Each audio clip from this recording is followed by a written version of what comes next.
Assalamualaikum warahmatullahi wabarakatuh. Perkenalkan, nama saya Zamzam Mahdani Amin. Saya dari Prodi Tadris Ilmu Pengetahuan Sosial. Sebelumnya kami mengucapkan rasa hormat kepada pengasuh Pondok Pesantren Genggong, yakni Yai Hasan Mutawakil Allah SHMB, dan tidak lupa pula kepada dosen pengapu kami, yakni Ibu Nining Winasi MBD. Di sini saya akan menjelaskan tentang materi yang dimana materinya itu adalah yang bertema fase dan perkembangan. Baik, lanjut saja. Di sini dalam fase dan perkembangan, di sini yaitu ada teori perkembangan menurut Erikson. Teori perkembangan sosial menurut Erikson memiliki peranan dalam perkembangan psikososial seseorang individu. Jadi, menurut Erikson, perkembangan individu tidak hanya mempengaruhi oleh faktor normal seperti emosi dan kebutuhan pribadi, tetapi bisa juga oleh lingkungan sosial, terutama masyarakat. Dalam teori Erikson, masyarakat memiliki peranan penting dalam membentuk kepribadiannya dan perkembangan psikososial individu. Peran masyarakat ini dimulai sejak dini atau sejak lahir dan melalui pola asuh dari orang tua maupun gurunya, yang mencerminkan nilai dan norma masyarakat, budaya atau aturan sosial yang berlaku dalam lingkungan sekitar seperti sekolah, teman sebaya, dan komunitas. Contoh, jika seorang anak dibesarkan dalam masyarakat yang menghargai kerjasama, maka anak itu cenderung tumbuh menjadi individu yang kooperatif. Sebaliknya, jika lingkungan penuh tekanan dan kekerasan, anak bisa mengalami gangguan dalam perkembangan emosi dan hubungan sosialnya. Seperti itu. Baik, lanjut kepada materi yang kedua ya. Di sini materi yang kedua itu ada implikasi fase perkembangan. Di sini dalam implikasi perkembangan ini ada 5 ciri-ciri. Yang pertama, implikasi perkembangan biologis dan perseptual. Yang kedua, implikasi perkembangan kognitif. Yang ketiga, implikasi perkembangan bahasa. Yang keempat, implikasi perkembangan sosial dan emosional. Yang terakhir, implikasi perbedaan individual. Jadi, implikasi perkembangan dalam pendidikan ini memahami fase-fase manusia yang sangat penting dalam dunia pendidikan. Hal ini membantu guru atau pendidik untuk merancang proses pembelajaran yang sesuai dengan usia, kebutuhan, dan kemampuan peserta didik. Menyesuaikan metode materi dan pendekatan agar lebih efektif dan relevan. Jadi, yang seperti tadi yang saya katakan, ada 5 implikasi di dalam implikasi fase perkembangan pendidikan.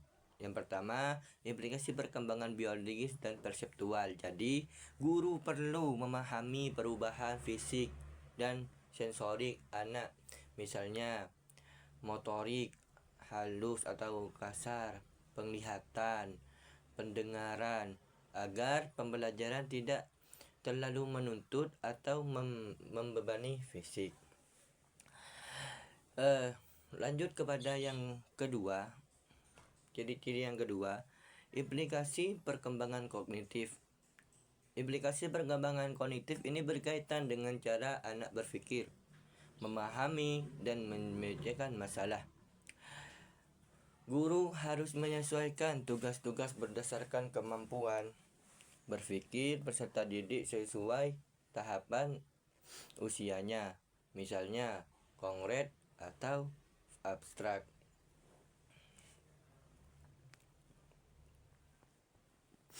Lanjut kepada Yang ketiga, implikasi perkembangan bahasa. Dan implikasi perkembangan bahasa ini penting bagi pengembangan komunikasi dan pemahaman guru. Jadi guru itu harus memperhatikan kemampuan berbicara, mendengar, membaca, dan menulis siswa, serta memberikan rangsangan yang sesuai.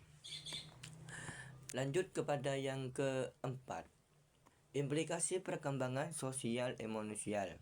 Perkembangan ini berkaitan juga dengan cara berinteraksi dan mengelola emosinya. Guru perlu menciptakan lingkungannya yang penuh dengan suportif agar anak belajar bekerja sama, percaya diri, dan mandiri. Yang terakhir itu yang kelima.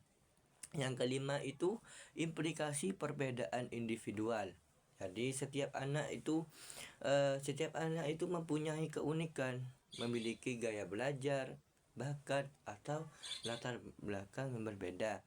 Jadi guru itu harus fleksibel dan mengakomodasi perbedaan tersebut dalam belajar, dalam proses belajar seperti itu. Jadi kita bisa menyimpulkan dari materi yang saya bicarakan tadi, yang dijelaskan sama saya tadi, kita bisa menyimpulkan bahwa perkembangan manusia itu berlangsung terus-menerus sepanjang hidupnya, mulai dari sejak dini walaupun sejak lahir. Jadi itu perkembangan manusia itu semakin menerus-nerus sampai dia dewasa. Dan juga manusia tergantung dengan lingkungannya sendiri. Jika lingkungannya itu normal, baik, maka anak tersebut itu akan mengikut dengan baik. Contohnya itu dengan adanya budaya-budaya, mengingat budaya. Dan jika kalau seseorang anak itu tidak mempunyai lingkungan yang normal, maka anak itu tersebut merasa dirinya itu tertekan. Contohnya di lingkungannya sering terjadi konflik antar warga dengan warga yang satunya dengan warga yang lain. Nah itu jadi kita apabila mempunyai anak, maka didilah anaknya yang sebaik-baik mungkin. Seperti dalam kitab akhlak yang dibicarakan, dan jika pohon tersebut mulai dari saat kecil diluruskan, maka sejak besar itu akan lurus. Dan jika kalau pohon tersebut tidak dirawat, cuma ditinggalkan seperti itu, maka pohon tersebut akan tumbuhnya itu akan kemana-mana, tidak sesuai arahnya. Jadi telah sampailah kepada berakhir pelajaran. Kami atas nama Zamzamah Dani Amin mohon mengundurkan diri apabila ada kesalahpahaman atau kesalah perkataan yang tidak menyenangkan kepada kalian semua. Mohon maaf. Kami akhiri. Assalamualaikum warahmatullahi wabarakatuh.